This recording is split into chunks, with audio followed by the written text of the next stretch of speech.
The Indiana Fever versus Dallas Wings preseason matchup may have looked like just another early exhibition game on paper. But anyone who actually watched it understands it was far more revealing than a typical preseason contest. The final scoreline, 95-80 in favor of the Dallas Wings, only tells part of the story, because beneath the numbers there was a constant tension between individual brilliance, team structure, and the harsh reality of early season chemistry building. From the very first possession, the tone of the game was clear. Caitlin Clark stepped onto the court with the same confidence and control that has followed her since entering the professional stage. Every touch of the ball immediately shifted defensive attention. Every screen, every off-ball movement, every transition opportunity seemed to orbit around her presence, even in limited minutes. She dictated rhythm in a way very few players in the league can, in just 16 minutes of action. Clark delivered 21 points on highly efficient shooting. But what made this performance stand out wasn't just the scoring volume, it was the way she achieved it. She wasn't forcing difficult shots or chasing the game. Instead, she operated within the flow of the offense, picking her moments with precision. Her perimeter shooting looked confident and fluid. Her mid-range decisions were composed, and when she attacked downhill, she did so with clear intent and control.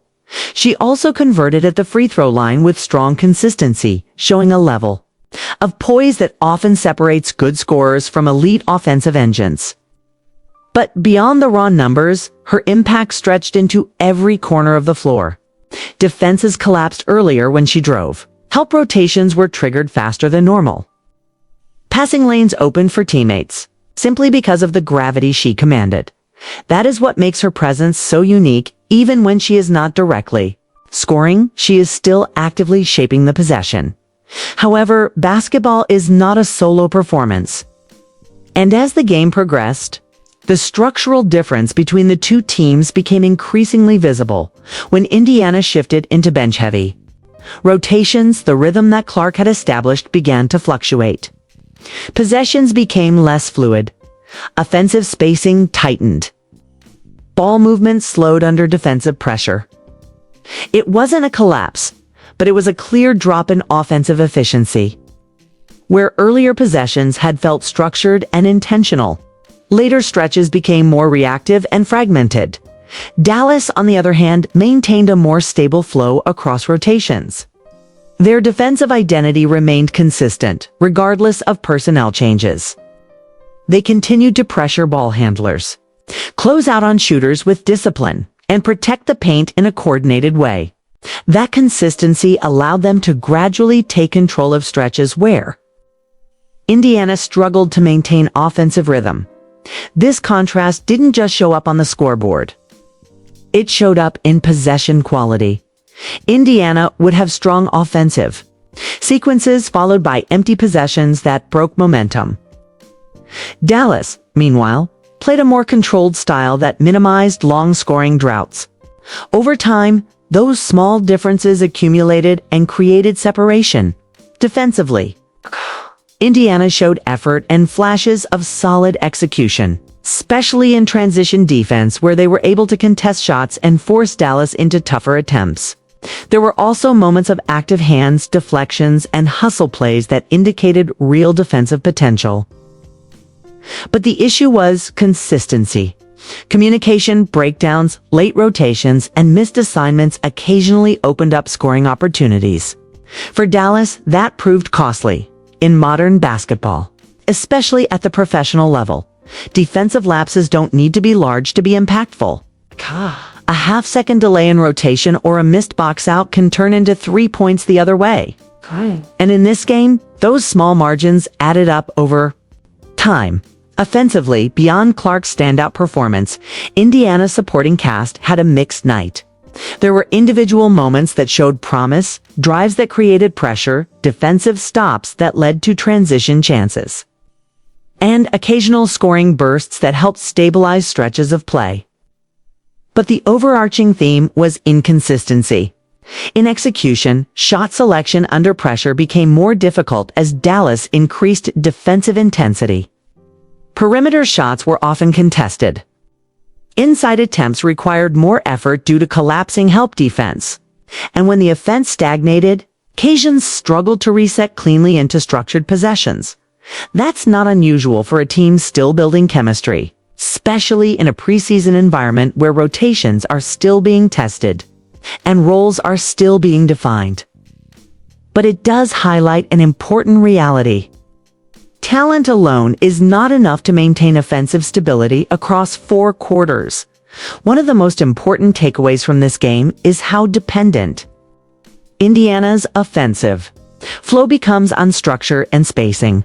When the system is organized and the floor is spaced properly, their offense looks dynamic and difficult to guard. But when timing breaks down or spacing collapses, possessions become predictable. And defenses are able to load up more aggressively. This is where development becomes critical. Caitlin Clark's ability to influence the game is already clear. She has the skill set, vision, and confidence to operate as a primary offensive engine. But in a professional system, that impact needs to be sustained by the entire roster through consistent shooting, smart off-ball movement, and reliable defensive execution that creates transition opportunities, the difference between flashes of greatness and sustained. Competitiveness often comes down to how well a team can support its primary creator. As the game progressed into its final stages, Dallas was able to maintain their composure and close out the game with control. Indiana continued to compete. But the earlier inconsistencies made it difficult to fully recover the momentum that had been lost during key stretches in many ways. This game served as a mirror for where both teams currently stand. Dallas showed a more settled structure with clearer execution patterns. Indiana showed higher peak potential but less consistency in sustaining performance across rotations. And that contrast is what ultimately defined the outcome. From a broader perspective, preseason games like this are not about the final score.